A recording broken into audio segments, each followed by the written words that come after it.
Hey friends, today I wanted to discuss what I learned from the Black Lives Matter movement in the wake of George Floyd's murder. I've taken the last couple of weeks to really reflect on what I've learned and to educate myself and bring awareness to what's been happening in the Black communities. I have tried my best to support by signing petitions, donating to a variety of funds, and trying to spread as much awareness as possible through my social media.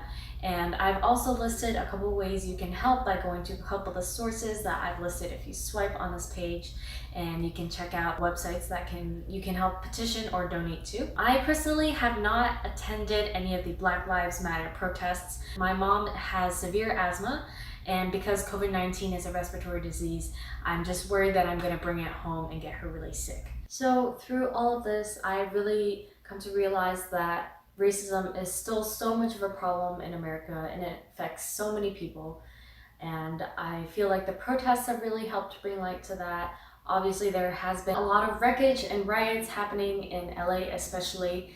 And I personally feel a lot for the small businesses, especially because a lot of them are Black owned and a lot of them are getting attacked. I feel like that's completely inappropriate and it's hurtful to a lot of people, but I do understand that in the past, peaceful protests have not helped the Black community, and that doing this wreckage and rioting is bringing more light to the situation and it's opening more eyes. Like I said, I don't come from that background or community, so it's not my place to judge. This is just my opinion on how I feel. I have also realized that police brutality in America is more severe than I ever realized. There's been a lot of videos online of police brutality and how much it's been affecting people, and I completely feel for the people who are trying to advocate for less of it. And I feel that police need to be more educated when it comes to racism and that matter, and there's a lot of people that are ignorant. Bringing light to this situation has helped a lot. However, I've also seen a lot of videos of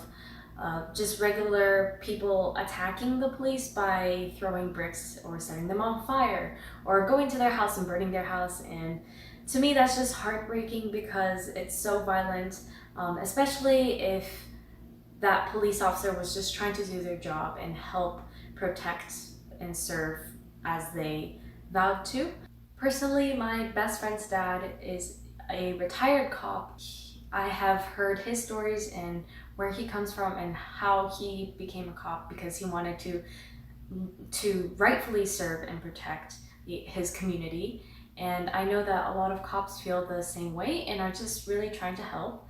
However, there's plenty of bad people out there who are biased and want to cause harm. I found this article of a kid who was shedding light on this matter of what his mom told him to never do because people may perceive it the wrong way, even though it may be part of his culture. So a few of the things he was told as a kid was, don't put your hands in your pockets, don't put your hoodie on, don't be outside without a shirt on, check in with your friends even if you're just down the street, don't be out too late, don't touch anything that you're not buying, never leave the store without a receipt or bag, even if it's just a pack of gum. Never make it look like there's an altercation between you and someone else. Never leave the house without your identification. Don't drive with a wife beater on. Don't drive with a do-rag on. Don't go out in public with a wife beater or a do-rag. Don't ride in the car with the music too loud. Don't stare at a Caucasian woman. If a cop stops you randomly and starts questioning you, don't talk back, just compromise. And finally, if you ever get pulled over, put your hands on the dashboard and ask if you can get your license and registration out. One thing that really surprised me from this list was the hoodie note. I love to wear hoodies. I wear hoodies all the time. I stick my hands in my pockets all the time. And it shocked me to read that that can be perceived as someone trying to hide something just because of the color of their skin. And it's really sad and disheartening that that's still very much of an issue. I also find it unfortunate that people have to worry about their culture. For example, wearing a do-rag is just a headscarf that Black people wear because of their hair.